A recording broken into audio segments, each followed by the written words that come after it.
Em nome do Pai, do Filho e do Espírito Santo. Amém. Louvado seja o nosso Senhor Jesus Cristo. Querido irmão, querida irmã, hoje a palavra do Senhor para a nossa partilha está em Marcos, no capítulo 6, dos versículos 7 ao 13.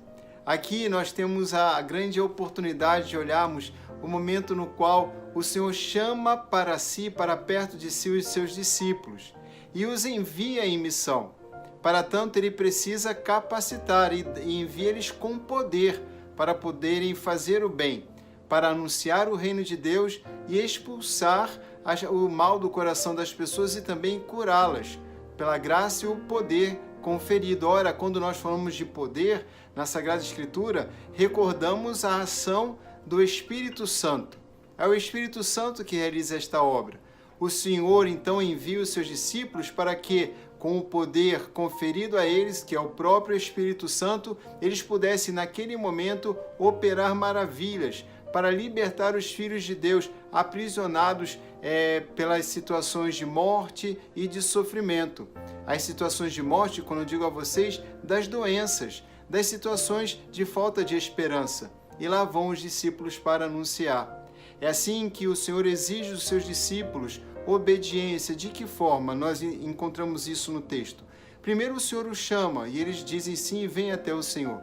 Depois o Senhor os envia e envia com poder. Mas o Senhor lhes dá orientações. Sim, orientações. Eles entrando o modo como eles devem partir de uma forma bem despojada para poderem serem agraciados com os recursos que o Senhor lhes concederia ao longo da missão, toda a providência necessária, para que pudessem em tudo confiar no Senhor, confiar tanto a subsistência material e por isso toda a limitação e simplicidade naquilo que deveriam levar, leveza, simplicidade, como também eles deveriam confiar com toda a leveza e simplicidade na ação e no poder do Espírito Santo. Deveriam ficar numa casa e ali permanecer até sair da cidade.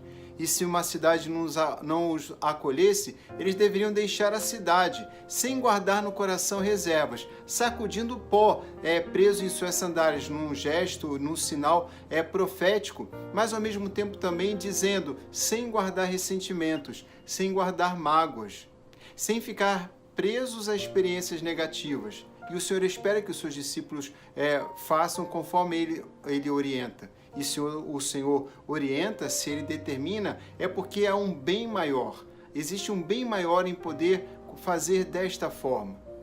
Para concluir, nós olhamos a ideia do poder, da ação do Espírito Santo. Também uma outra imagem ligada ao Espírito Santo é o óleo, que nós encontramos no final do Evangelho, quando diz que expulsavam muitos demônios e curavam numerosos doentes, ungindo-os com óleo.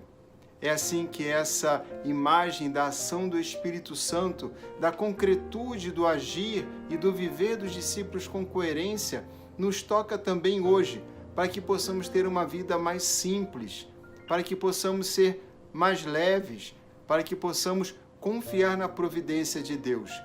Confiar na providência de Deus não é não trabalhar.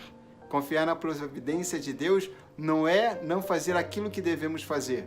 Confiar na providência de Deus é saber que, obedecendo ao Senhor, Ele certamente há de suprir tudo aquilo que nos falta para o cumprimento da missão que Ele nos deu.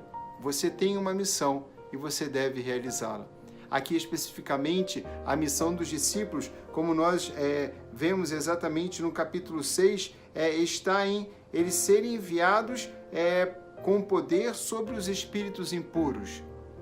Da mesma forma, nós tendo recebido o Espírito Santo, temos esta graça, um poder sobre os espíritos impuros, para ajudar as pessoas a encontrarem a pureza.